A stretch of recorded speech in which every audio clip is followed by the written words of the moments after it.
আসসালামু আলাইকুম। সারা বাংলাদেশ যে যেখান থেকে শুনছেন, এখানে একটা আটা, ময়দা, ভুসি, চিনি, এটা একটা গোডাউন আছে। আচ্ছা, এখন এই যে বিস্কিটের দামগুলো কেন কমছে না? ময়দার দাম, তেলের দাম, ধরেন আটার দাম, এই উপকরণগুলোর দাম কিন্তু কমছে। তো একজন ভাই প্রশ্ন করেছিল, অনেক কম বর্তমানে ময়দার দাম অনেক কম, কিন্তু বর্তমানে বেকারির পণ্য এবং হোটেলের পরোটার দাম কমতেছে না কেন? এই ব্যাপারে আপনি একটু দেখবেন। যখন পণ্যের দাম বাড়ছিল বেকারি পণ্যগুলো, তখন ময়দার বস্তা ছিল ৩১০০ টাকা। এখন এটা নাই মাইছে ১৮৫০, ১৯০০ এর মধ্যে ঘোরাফেরা করতেছে। এই ব্যাপারে যিনি একজন ব্যবসায়ী এখানে উপস্থিত আছেন, তো উনি তো ময়দা বিক্রি করতেছেন, আটা বিক্রি করতেছেন, তেল বিক্রি করতেছেন। ওনার কাছে আমরা একটা স্টেটমেন্ট নেই যে বেকারির পণ্য যে দাম বাড়ছিল এক যুগে, এখন ঘটনাটা কি করছে। তো যে ভাই প্রশ্ন করছে আপনার নিকট, একজন ব্যবসায়ীর নিকট, আমার নিকট প্রশ্ন করছে, ৩১০০ টাকা তো ময়দার বস্তা ছিল, এখন যে ১৮৫০, ১৯০০ আসতেছে, বেকারির পণ্যের দাম কমে না কেন? আর এই ব্যাপারে আপনার বক্তব্য কি, আসলে দাম কমছে কিনা? আসলে আপনার ৭৪ কেজির যে একটা ময়দা আছে ওইটা হচ্ছে সর্বোচ্চ হ্যাঁ, ছিল আপনার ২০২০-২১-এ ছিল আপনার গিয়ে প্রায় ৬৬ টাকা ৬৮ টাকা কেজি। কেজি ছিল ৬৮ টাকা ২১ সালের আগে। ২০২০-২১-এ। আচ্ছা, এটা এখন কত? এখন হচ্ছে আপনার গিয়ে ৫০ টাকা কেজি। ৬৬ টিয়া তখন আর হলো ৫০ টিয়া। হ্যাঁ, তখন কিন্তু দাম যখন আপনার কাঁচা মালের দাম, যখন তেলের দাম যখন বৃদ্ধি পাচ্ছে, ময়দার দাম বৃদ্ধি পাচ্ছে, হ্যাঁ, তখন এই তো প্রোডাক্ট যারা তৈরি করে কোম্পানি ওনারা, তারা তখন তো আসলে এই রেট বাড়ানোর প্রয়োজন ছিল, তারা তারা বাড়াইছে।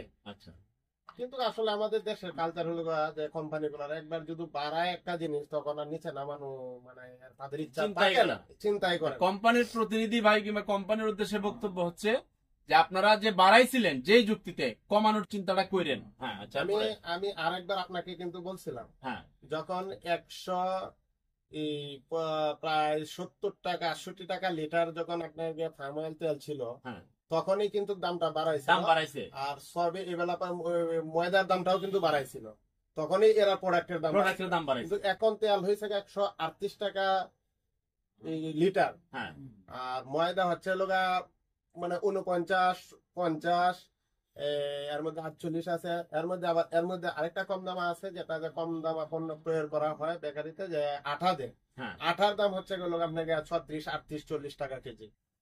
আহ, সবগুলোর দামই মোটামুটি ২১, ২২ এবং ২০-এর চেয়ে মানে মোটামুটি অনেকই কম, কিন্তু অনেকটাই কম। একটা বেকারি পণ্য এই আটার বিস্কিট, দাম এই আটার দাম ছিল হলো ৬৫ টাকা কেজি। এই আটা এখন খুচরা বিক্রেতারা হ্যাঁ, এবং খুচরা ক্রেতারা ৪০ টাকা কেজিতে পাচ্ছে, কিন্তু এই ৬৫ টাকার মাল ৪০ টাকা কেজি, কিন্তু এখনো কিন্তু প্রোডাক্টের দাম কিন্তু আমরা একটাও দেখতেছি না, একটাও কমে না, বেকারি পণ্য একটাও কমে না। একটাও কমে না। আচ্ছা, হোটেলের পোয়ারোটা যে ১০ টাকা হয়েছিল, ৫ টাকাটা ১০ টাকা হয়েছিল, কিন্তু এখন ওই 10 টাকায় আছে। আর মাঝে মধ্যে সাইজও কমে আইছে, পাল্লার একটু ছোট হইতেছে, সাইজ কমে আইছে। সাইজ কম। এখন আপনি ব্যবসায়ীদের একজন ব্যবসায়ী হিসেবে, এই যে শিল্প গ্রুপ কিংবা যারা বেকারি, এদের উদ্দেশ্যে আপনার বক্তব্য কি? আপনি হিসাবটা তো দিচ্ছেন যে তেলের দাম কমছে, ময়দার দাম কমছে, দাম কমায় না। আমি তো এটা তো একটু মানবিক হওয়া উচিত। আমি একজন ব্যবসায়ী হিসাবে, আমরা যেহেতু লাভে লসে মিলে আমাদের ব্যবসা, হ্যাঁ, তাই যখন পণ্যের দাম, কাঁচা মালের দাম যখন বাড়ে, তখন প্রোডাক্ট যারা তৈরি করে তারা দাম অবশ্যই বৃদ্ধি পাবে উপরের দিকে।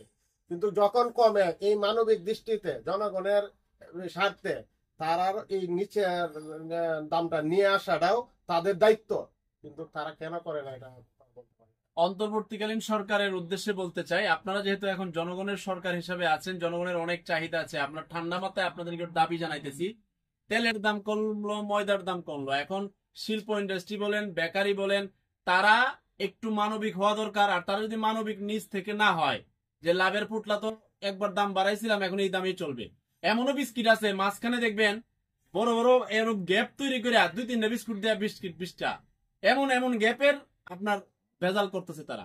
এরপরেও তারা দাম কমায় না। এখন অন্তর্বর্তীকালীন সরকার কিংবা ভোক্তা অধিকার, বাংলাদেশ প্রতিযোগিতা কমিশন, দুদক, সবার নিকট অনুরোধ, এই বিষয়গুলো একটু লাড়া দেন আপনারা, যে এই জিনিস আপনারা যেটাতে তৈরি করেন, এটার উপকরণ তো দাম তো কমলো বহুদিন ধরে, ময়দার দাম কম, তেলের দাম কম, তাহলে এই পণ্যগুলো যে আপনারা বাড়াইছিলেন